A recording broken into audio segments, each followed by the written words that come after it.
palimos ng awa. Narito. Maninindigan na raw siya. Enough is enough na nga ba talaga? Aling Beth, humarap ka na.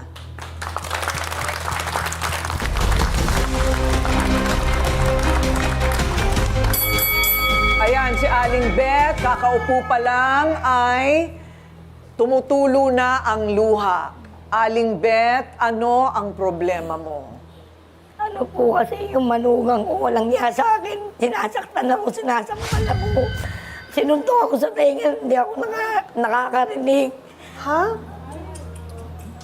Bakit naman umabot sa ganun? Well, unang-una, ang nakatatanda, lalo't nanay, ay hindi dapat sinasaktan. Bakit po umabot sa ganun? Kasi po, hindi ko sila nirereklamo kasi naaawa ko sa kanya at sa anak ko. Mahal ko kasi anak ko, hindi ako ibang tao na para ipakulong sila dahil wala akong kaya na pinaano ko sila sa barangay. Pero hindi kami inintindi ng barangay. Ang inyong manugang ay yung babae. Opo, Okay. yung lalaki, yung anak Yung ko anak po. mo. Okay. Yung babae ang nananakit. Ano ang pinag-aawayan Kasi ninyo? po, ang pinag-aawayan po namin, pinagtitinda ko sila ng mangga. Puro ayaw nila magtinda, gusto nila lagi. Mamaya na, kasi kesyo may ulan pa, kesyo ganito. Marami silang sinasabing dahilan sa akin. May problema kami ngayon, may anak kami, may anak siya. Ang anak niya, natutulog kami sa totoo lang sa kalye. Naawa ako sa apo ko. Sa kanila wala akong pakialam eh. Sa apo ko, naawa, wala akong kakakayanan upahan ng bahay. Pero ang tinutulugan ng apo mo, katig. Ibig Apo. sabihin, Lamesa lang po. Karton. Opo. Karton, yung bata, kawawa naman. So, meron namang bubong. Meron siyang bubong, kaya lang po pagka umulang, siyempre umaanggi po yun. Ay, syempre. Ilan kayo doon? Bali, yung manugang ko, ako po, yung apo ko, tsaka yung anak kong lalaki, yung isang lalaki kong anak. Gaano katagal na kayo nanlilimos, nanay? Bali po bago mag-pandemic po, nag-umpisa na po ako. Bakit wala ka na makuhang ibang trabaho? Hindi po kasi ako pwede magtrabaho kasi meron po ako sakit sa puso. Bawal din po ako magpagod. Ay, ganun. So, meron kang maintenance. Paano ka Wala po ko nakakabili? iniinom na gamot. Wala Pero po. minsan po bumabagsak po ako, nagkukulapsa ako minsan.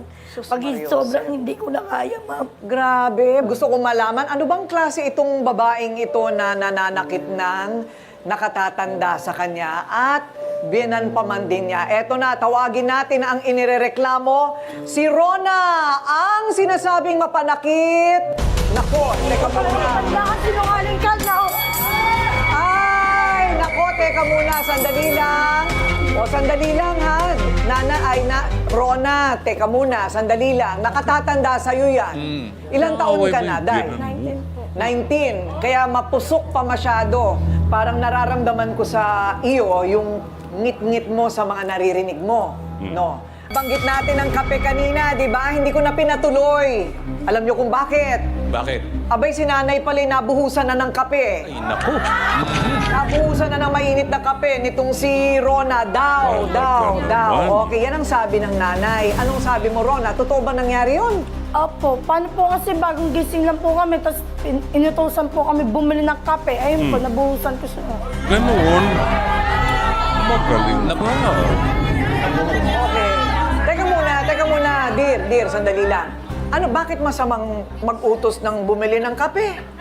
Hindi naman po. Ay, kaso po kasi bagong gising lang po ako. Parang na ano-ano ko. Pagpapagising mo kutusan. 19, nakapagtapos ka na ng pag-aaral mo. Hindi. Grade 8 lang po natapos. Grade 8. Okay. Tapos nabuntis ka, no? Meron kayong baby ngayon. Opo. Ilan taon na yung baby mo? 2 months po. 2 months. 2 months. O si Carlos naman, ano naman ang hanap buhay? Maano po, dumidiskarte po siya.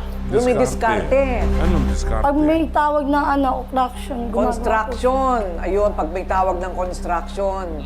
Yun ang problema, parang walang trabaho. Kumbaga, wala siyang permanenteng trabaho at pinagkakakitaan. So, nanay, kaya mo bang humiwalay sa kanila? Hindi, alang-alang na lang po sa apo ko. Pakikisamahan ko po sila. Pakikisamahan mong pilit, pero ayan, nagkakabuhusan ng kape. ano ba, isa-isahin nga natin, nanay, nasapa ka na. Nasapak na ako. O, sa tenga. Nag-ano yung tenga ko parang ano siya, ma'am. Yung nawalan ako ng pandinig. Hindi Malakas naman ang- dumugo yung tenga ninyo. Hindi naman po. Meron bang umuugong sa tenga mo ngayon? Ngayon po, Ngayon? wala naman po. Sa kabila? Sa kabila rin, ganun din Sa po. kabila, ganun din. Ayun. Parang, umaga, naapektuhan yung ganito ko. Dalawang tenga ko dahil sa kanya. O, ang lakas ang kamao mo, Day, ha? Malakas ang kamao. Pero, so, sa ganung pagkakataon, hindi ka naman inaaway o sinasabihan ni Carlos? Sinasabihan din naman po. Sinasabihan din. Ano pang klase? Nabuhusan ng kape, nasapak, ano pa? Paminsan-minsan, nagbabatian kami. Kasi ako kasi hindi ako masamang magulang para hindi ko batiin siya. Nag-aano lang po ako dahil doon sa apo ko. Ay, Ayaw talaga siya nung may pinakiusapan ko lang siyang doon matulog. Alang-alang doon sa bata, ma'am. okay. So, Rona, ang naiisip ko dito, kung ikaw kapatid ko, ha, iisipin ko, ano ba pinagdaanan ng batang ito at naging ganito ang kanyang reaksyon sa mga sitwasyon? Parang medyo violente, Doc, di Yes, ba? yes, yes. Baka may pinagdaanan, di ba? Meron ka bang pinagdaanan nung maliit ka pa, bata ka? Ano yun? Sa family ko. Sa family mo. Anong pinagdaanan mo sa family mo na hanggang ngayon parang meron pa rin, karga-karga mo pa rin? Pinapalayas po sa bahay kasi po ayaw po sa asawa ko. Sinusuntok po ng tatay ko pag lasing. O kaya pala, hindi ba? Mayroon pala talaga siyang pinagdaanan na hindi rin maganda. Kaya, kung ano, di ba kung ano ate ko rin kasi nakikita ng isang tao, minsan na-apply niya sa sarili niya eh. Correct. Diba? Ganun. Tsaka nakikita sa magulang, pinagdadaanan sa magulang at sa pamilya, kapag nagagalit ka, yun din ang kanilang communication. Tama. 'Di ba? Yun din ang paraan nila para maglabas ng sama ng loob. Kailangan alam mo yun. Feeling ko lang 'di ba? Kailangan alam mo yun para mapigilan mo rin ang sarili mo. Na yun din ang nagiging problema sa kasalukuyan mong pamilya. Oo, pero paano Ganun mo pa, ma'am. naaatim na magbuhos ka pa ng mainit na kape kay nanay? Hindi naman po yung total mainit, yung parang Maligamgam Pinalamig lang. mo muna. O ngayon ito, panlilimos. Hanggang kailan mo gagawin yung panlilimos? Alam mo ba na mayroong batas, di ba, ng anti-mendicancy law? Ma'am, kasi naman po, yun naman po, ang katiwiran naman po na nagbibigay po sa akin, mas maganda yung naglilimos ka kaysa yung nanakaw ka. Gumagawa ka ng kabutihan sa tao. Halimbawa po, pag may nalaglag na pera, sinusoli ko po sa kanila yung pera. Ayon sa batas, bawal na at pwede kang hulihin, nanay. Oh, na yung nanlilimos, yung talagang humihingi ng pera sa kalye, yan po dinadampot na po yan ng pulis. Kasi po, may provision na daw, hindi ko lang alam kung ginagawa ito ng mga LGU, pero mayroon ng pakete ng serbisyo na ibinibigay ng kusa at libre ng local government sa mga tulad po ninyo. Hindi po ba kayo nag-apply ng 4Ps? Ma'am, kasi po, dati po, nag-apply akong 4Ps. Ang katiwiran sa akin kasi malalaki na po yung mga anak ko. Yun na nga kasi kung minsan pwede lang yung pagka pinapaaral pa ang mga anak. Siya ang eligible for 4Ps. Yes. Because she has a child. Yes, O, and the ayan, solo may 4Ps ka pa. Yeah, may 4 Oo, piece. oo. Pwede. Eto nga, talagang bastos at walang modo raw kasi itong si Rona. So ngayon, alamin natin kung totoo mula sa kakampi ni Nanay Beth. Nanay Luz, humarap ka na!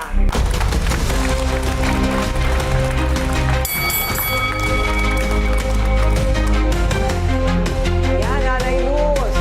Si Nanay Luz, ito na ang totoong senior citizen. Nay, ilang taon ka na, Nanay Luz? 65 po. 65, okay. So ikaw ay kakapitbahay?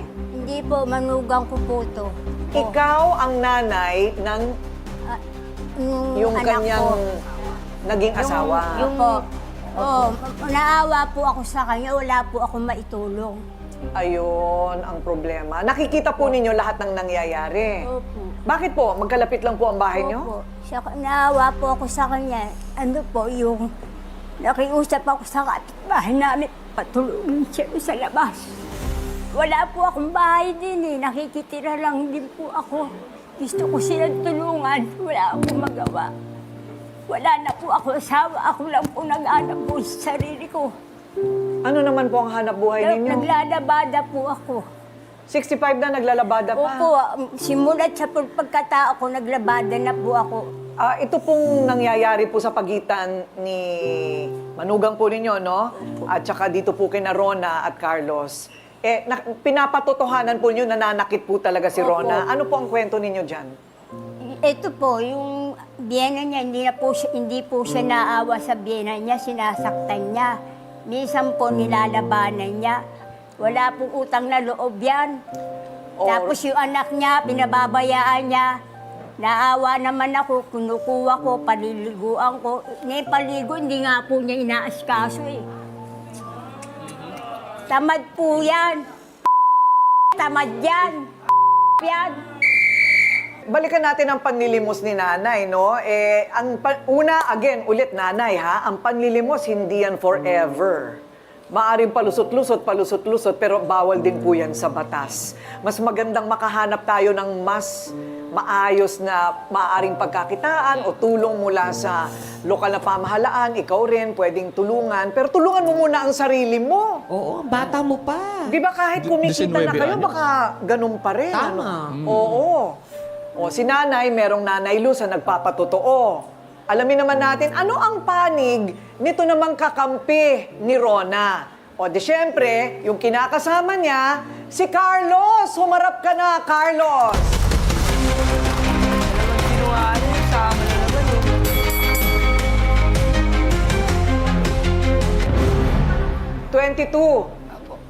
Ano naman ang tingin mo? Tama ba ang ginagawa ni Rona sa nanay mo? Masyado rin po si Mano yan eh. Kahit ilang beses na namin pagsabihan yun, ganun pa rin ng ganun palagi eh. Alin nga? Yung ugali niyan. Ugali ko? Ano O ang baka ugali nyo. Bakit samahan na kayo, palamunin na kayo sa palad? Ano? Ginagawa nyo sa akin? Papalaman niya kayo, nagsusumbat naman kayo. Hindi kita sinusumbatan. Sinasabi ko naman ah. Totoo naman ah. Katuwiran itong batang to. Oy, teka. Muna, ito talaga ay kaso na bugso ng damdamin. Bugso ng damdamin at hindi mapigilang galit. At ito namang si Donita nananahimik. Di ate ko rin kasi talagang sobrang gusto ko magsalita, ang dami ko gustong sabihin, pero wala akong sasabihin kundi aalis talaga ako dito. For the first time. Dito ka sa tabi ko. Dito ka sa tabi ko. Hindi ko kayang maatim o makita ang mga tao na alam ko naman na dapat igalang natin at bigyan natin respeto. Pero sa mga ginagawa nila, parang feeling ko hindi nila alam ang salitang respeto. So, hindi ko kaya yan. Mabuti pa dito ka na lang sa tabi ko. So, sino pa ang Do. gustong sumunod? Sino pa ang gustong sumunod? Lilipat din kayo? Lipat kayo. So, lilipat ka. Lilipat din kayo? Puti! At lahat nandito na, ano ang iyong reaksyon dyan? Sa palagay mo, may katwiran din yung sabihin ng lahat na bawal ang manakit ng nakatatanda. Kahit ano pa ang galit mo, may nakikita kang katwiran doon. Ha? Sagot. Wala po. Wala kang nakikitang katwiran. Ayun. Kung masyado talaga kayong galit sa nanay nyo, ba't di na lang kayo humiwalay? Yun. Kinakain pa rin ninyo yung pagkain na binibili niya sa Utong panlilimos. sila.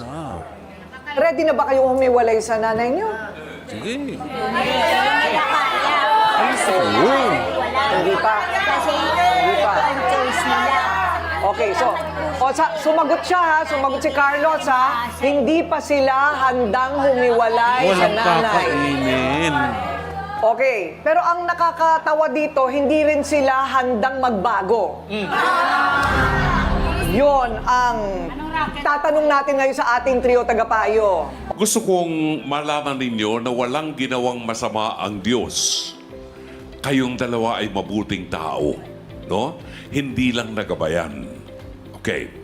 Hindi ko rin alam kung ang sasabihin ko will matter to you. Kasi huhugutin ko ang sasabihin ko sa ika-5 utos ng Diyos na matatagpuan sa Exodo. Igalang mo ang iyong ina at ang iyong ama. Ito lamang ang isa sa 10 utos na may pangako ang Diyos na pag ginawa mo, hahaba ang buhay mo ng may biyaya. Obviously, may kulang ng guidance, moral values, walang foundation. Ngayon lang ako nakakita ng manugang na nanampal sa biyanan, binuhusan ng kape, mapalad ka anak, hindi ako naging biyanan mo. Si Carlos, may pagkukulang din ang magulang mo sa'yo. Sa edad mong yan, ilang taon ka na, Carlos? 22 po. 22. Dapat alam mo na ang tama at mali. Etong tandaan nyo, ha? Ang ginagawa nyo sa matatanda o sa ibang tao, gagawin sa inyo. Ang ginawa mo sa magulang mo, tandaan mo, itaga mo sa bato, gagawin sa iyo ng mga anak mo. May pagkakataon pa, may problema kayong dalawa. At yung ino-offer ni doktora sa inyo, malaking tulong yon. Bakit hindi mo panindigan ng pagiging ama? Hindi mo pa napapakasalan yung babae. Di ba? Bakit hindi mo patunayan sa sarili mo na responsable ka at huwag mong iasa sa namamalimos na nanay mo ang dedidehin ng anak mo? It's about time. Panahon na para patunayan mong responsable ka. Ayan. Maraming salamat.